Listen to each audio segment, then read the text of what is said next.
So the Indiana Fever is honestly, like, as far as organization-wise, had a few growing pains, but seems to be a pretty decent organization.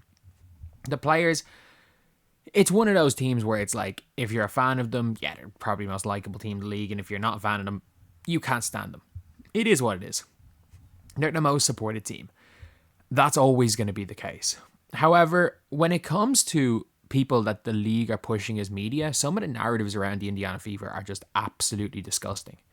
And none more so than the Miss 30 under 30 Nepo baby Jalen Rose's daughter.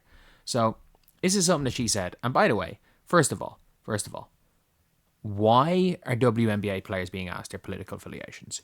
It is irrelevant to the sport of basketball. It is absolutely irrelevant. Like, completely irrelevant. And also, my favorite part about this is it says in 2024. But let's take a listen to what. The WNBA, as if I needed to see this, it is very obvious. The 2.3% Republican are all members of the Indiana Fever. Like, what? Like, first of all, what relevance is that to basketball? None. Like, I don't care if, like, again, I support Leeds United. I couldn't care less if they vote for the very real politician Lord Buckethead in the London mayor elections. And yes, Lord Buckethead is a politician. Yeah, I don't know. I couldn't care less if they worship the Church of the Flying Spaghetti Monster. If they put the ball in the basket and play defense and help the team win games, that's all that should be relevant, especially when you are meant to be covering a sport. But that's the ironic thing when it comes to a lot of these WNBA media that the league promote. That's the worst part. They don't give a fuck about the sport. They couldn't give a fuck. And by the way, who is she actually implying is this? Because in 2024, by the way, like,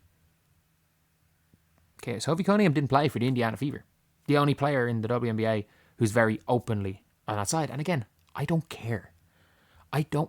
Like, the funniest thing is, with so many things where it's like, people are like, oh, you hate players with activism. No. I have no issue with someone like Natasha Cloud saying she's an activist.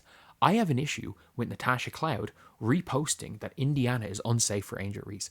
I have an issue with some of the other shit Natasha Cloud has said. I couldn't give a flying fuck about anyone's politics. At the end of the day, I'm Irish.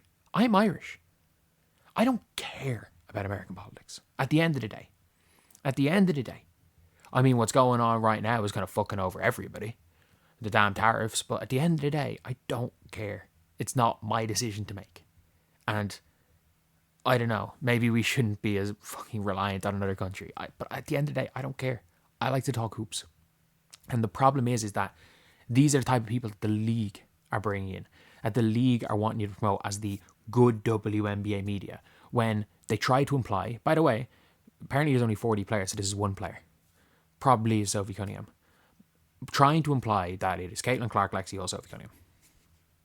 That is the implication. That is the implication here, that Caitlin Clark is MAGA. Like, we have got, like, legitimate media. We have got, and I mean, by legitimate media, I literally just mean Nepo babies. Like, it is, I don't even know what her name is. I just know she's Jalen Rose's daughter. Like, what is her name? Mariah Rose. Have the league actually done anything with her? Oh yeah, of course.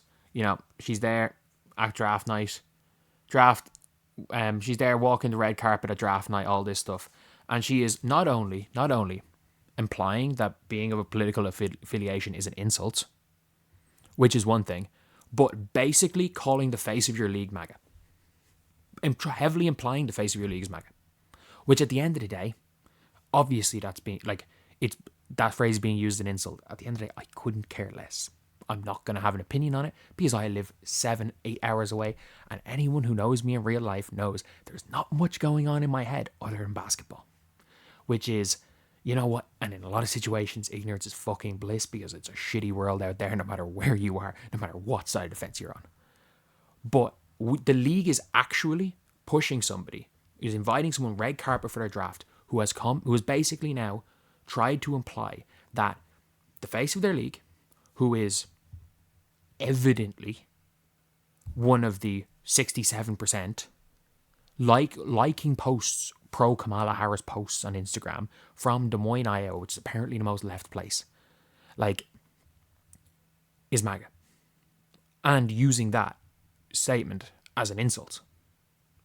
At the end of the day, that is bullshit. That is bullshit. Even if you completely, first of all, players being asked this is bullshit in the first place. Even if you disagree with somebody in politics completely, you are meant to be a sports media. You are meant to be sports media. You can dislike a person all you want, but when you're meant to be sports media, you're supposed to be covering the sport. And why is it that you never hear her talking about the sport unless it's about Caitlin Clark? You very rarely hear her talking about the sport, because that's what the league wants. That is, whoever is in charge of the league, that is what they want. That is what they want. They don't want somebody talking about the sport. I can guarantee you Mariah Rose is not going to talk about the biggest choke in the history of basketball, for God's sake. If Iowa don't pull this off, if Iowa win this in overtime, that is the most ballsy win I've ever seen.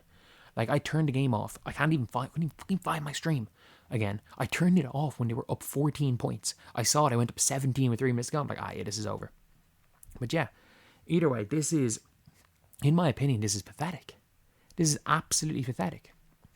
Because no matter what, I give you full credit. No matter what, who is it? Let's just say players of Indiana Fever players last year. If it is 100% Indiana Fever 2024 players, who are you attacking?